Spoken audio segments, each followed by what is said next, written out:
How's it going, fam? Welcome back to Erica's EDC, and today we have a super fun video to go over. We are going to do my top 10, yes 10, favorite EDC folding knives. I'm sure you guys know quite a few of these that are going to be in the lineup. They are not in any particular order, but I thought it would be a fun video to update because we have a ton of new subscribers. This is the hot topic lately, so let's get right into it. I guess this will be the first one that we talk about. So this is the Spyderco Para 3. This is one of my favorite knives of all time. I have had so many iterations of the Para 3. I've had it in S45, S35, S30. I've had it in Maximate. I mean, K390. I just can't get enough of the Para 3. I feel like it is a perfect mix of robust, hard use capability, but you do have that full flat grind that allows you to move through cardboard and food with ease.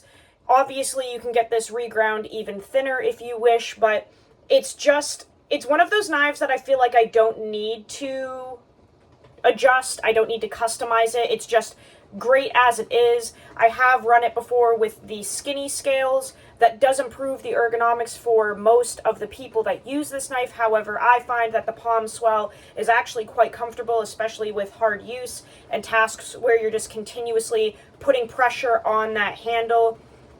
It's just an all-around great knife. The only thing that I do recommend modding, if you could even call it that, is the pocket clip. The stock clip is not the best, but that's for Spyderco across the board as a company. I just don't feel that their pocket clips are anything mind-blowing and spectacular. I really like the Lynch Northwest deep carry clips that are specifically made for the Para 3. It has a little cutout there for the lanyard. I really enjoy this clip, and I typically put those on all of my Para 3s, but this is the only one I have right now. But just an absolute great knife. I can't really see myself without one. I will always have a Para 3 in the collection. On the kick of Spyderco knives, the Delica 4 is also a fantastic EDC knife.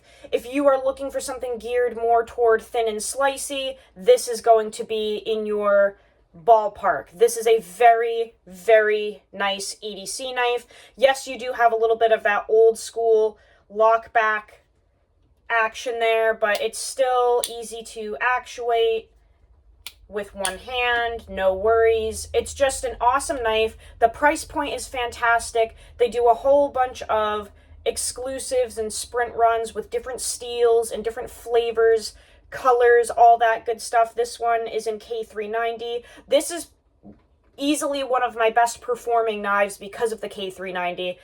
The Delica 4, you just cannot beat it. It's an incredible knife. It's very lightweight, extremely strong.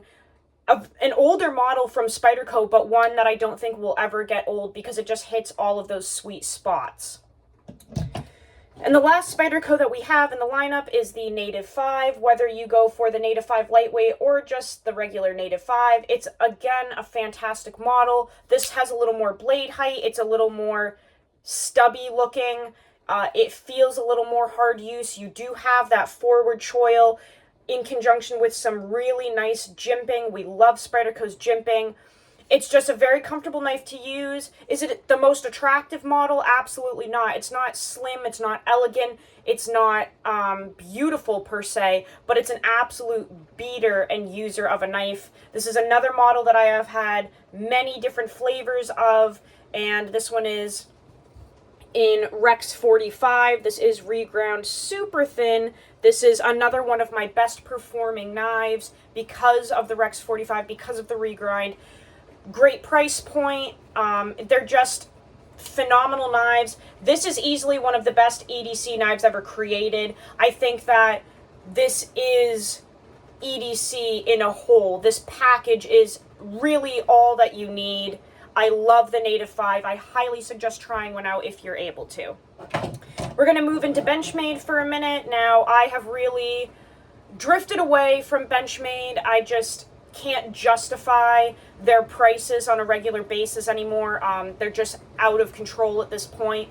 I appreciate their warranty. I appreciate a lot of their designs, but I just can't do the price point anymore. However, I do have to give a shout out to the Benchmade 940 Osborne, because this is a model that even if I lose it or break it to the point where I can't get it warranted, I will buy another one regardless of the price. It's just a knife that I do need in my collection. I don't have very many of those from Benchmade, but this is one of them. The 940 is something I will always have, I will always use.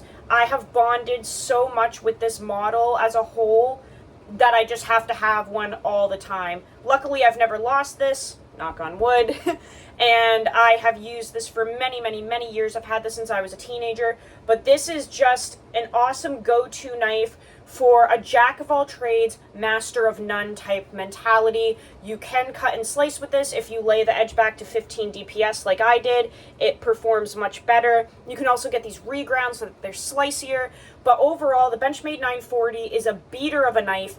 It also is a multi-tool. I have plenty of videos on why I view this more as a multi-tool than a knife.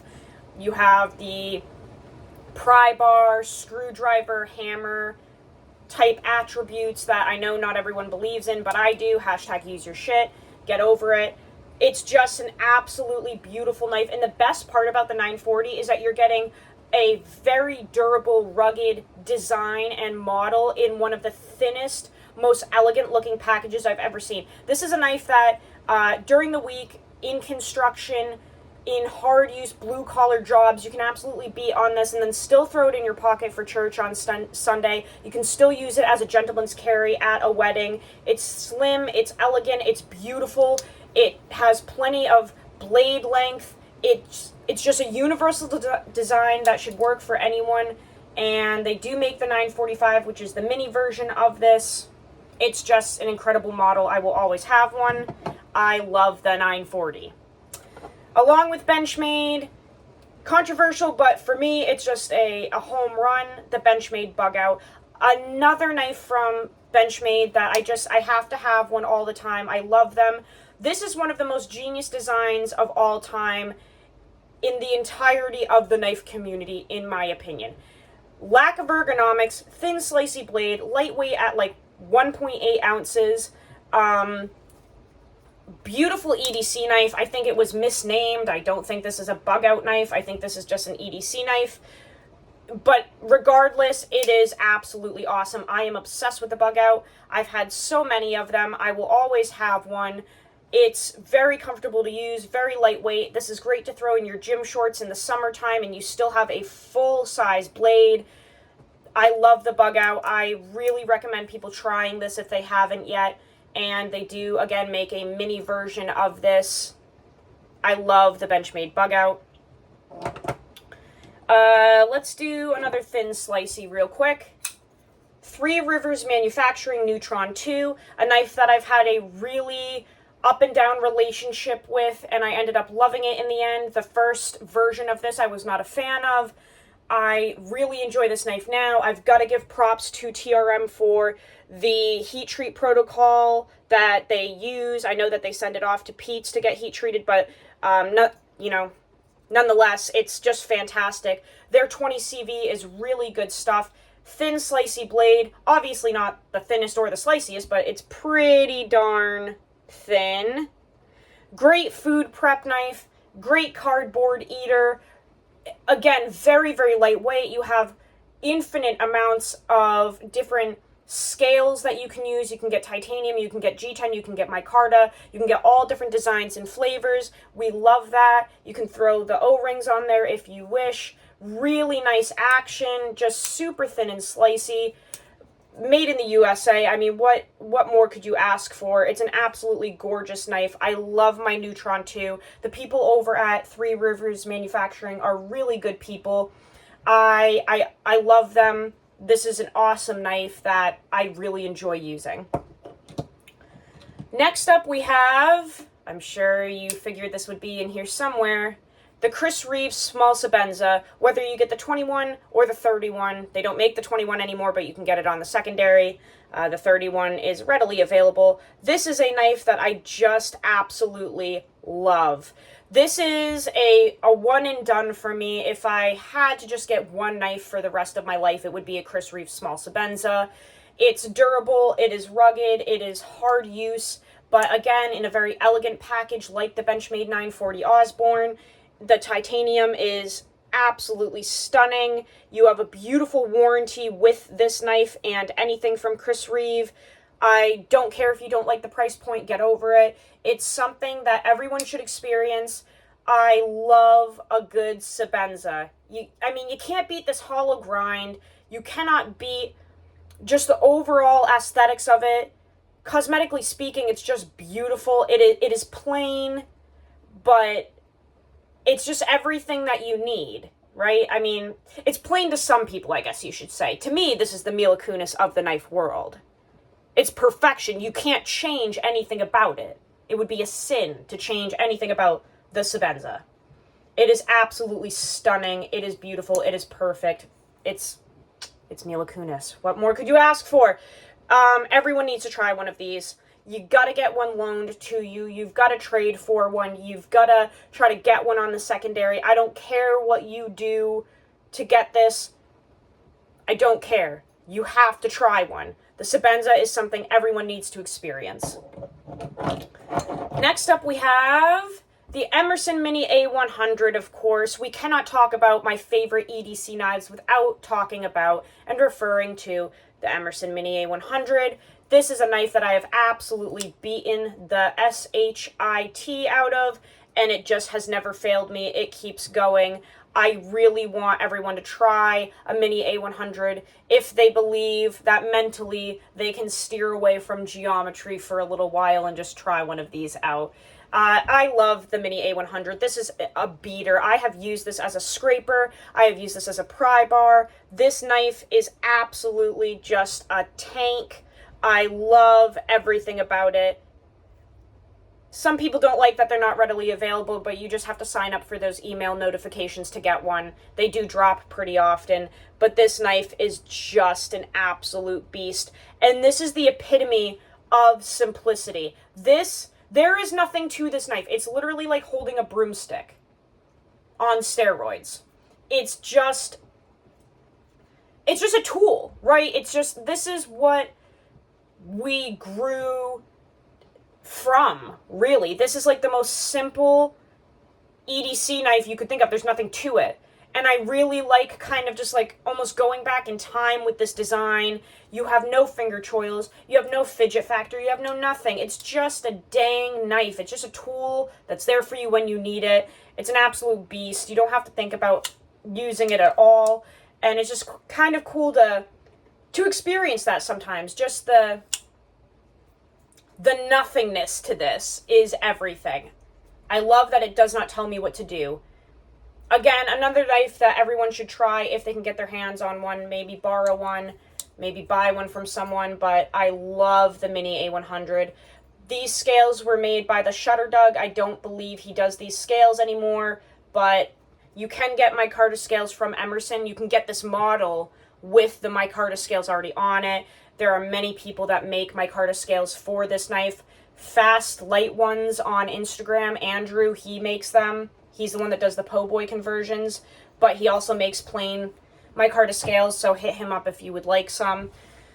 The last two knives are traditional knives. We had to throw some of those in there because that is my new peanut butter and jelly.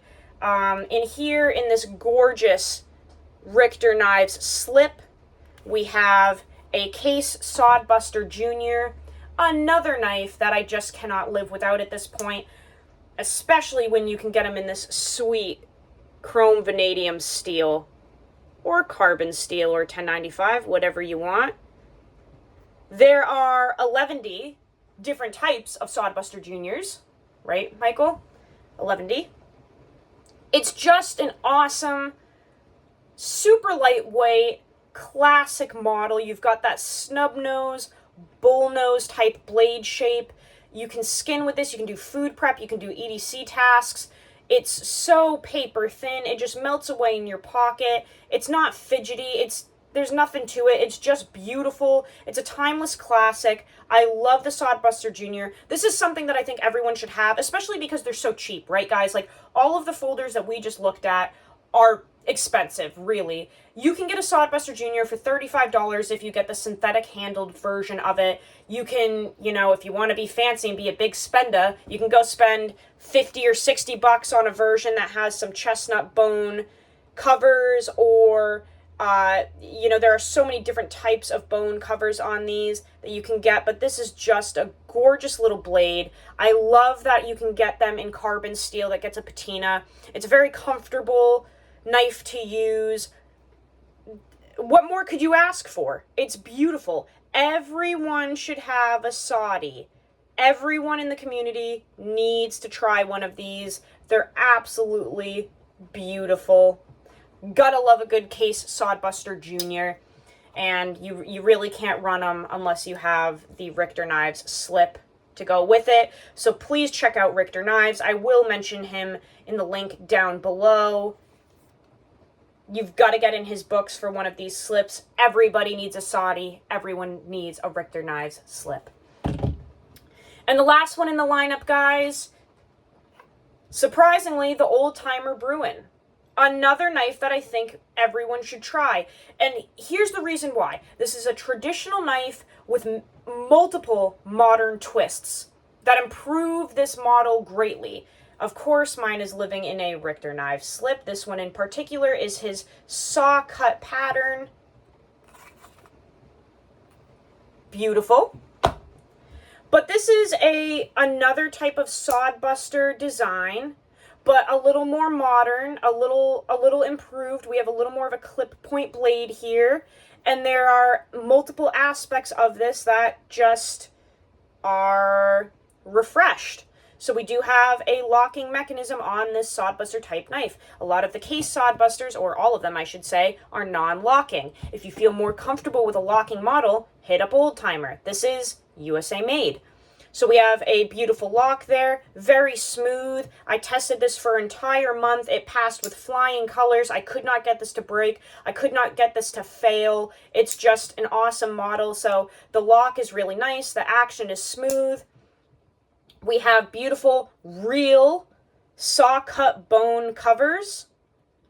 This is all made in the USA. You can get these for about $55 on Amazon. We have a really nice carbon steel that, as you can see, takes a gorgeous patina. Look at that. It's in 1095 right there. Oh, come on. 1095 high carbon steel. Really nice hollow grind on this. Beautiful nail nick. Perfect size. Everything about the Old Timer Bruin is a home run for me. I cannot stop recommending this, especially since I tested it and it passed with flying colors. The edge retention on this 1095 is better than any other 1095 I have used. It is durable, it is tough, it is hard, easy to sharpen though, just absolutely gorgeous. If you are looking to dip your toes into the traditional knife community, this is a great gateway drug, really, to that whole ordeal. I love the Old Timer Bruin. I always want to have one. If this ever breaks or anything, I'm going to send it off to get fixed if I can, or if I can't fix it, it'll just get replaced. I just need one. I need one. I'm so excited that I tested this for a whole month. I bonded with it. It's a really nice little knife, guys. Many people have bought these since I did my review and my content on this knife. And the best part about this, just the absolutely most exciting part, is that it runs on phosphor bronze washers. That is not something that we ever see in the traditional knife community. Ever. This is running on flippin' washers. Look at those. You don't find that. You don't find that. Don't even talk to me about Jack Wolf knives. I don't want to hear it. That doesn't count. You don't see USA made traditional pocket knives running on washers where you can open them one-handed like this. Oh my God! We killed her. We got a little too excited. Guys, you really can open and close this one-handed if you break it in. I know that some people are saying that they can't. I didn't have to break mine in. I didn't have to lube it, nothing. It just, right out of the box, it was able to do this. It's just an awesome little knife. I love that it's running on washers. It's very smooth. It convinces our little minds that it is quality. It just has great action. It's easy to unlock and close and open. Everything about it is just beautiful. I love the old Timer Bruin. Highly recommend trying one, especially because it's only 55 bucks. Why not, right? So that is the 10th and final knife in my lineup of EDC knives that I would recommend for you guys to try. I hope that you're able to, at some point, try at least one of these. They're fantastic. That's all I have for you guys today, now that I chucked my Bruin on the floor and got a little silly. But guys, I love you so much. I hope that you get to go use your shit today. I hope that you learn to sharpen your knives. I will see you on the next video. I love you so much. Take care.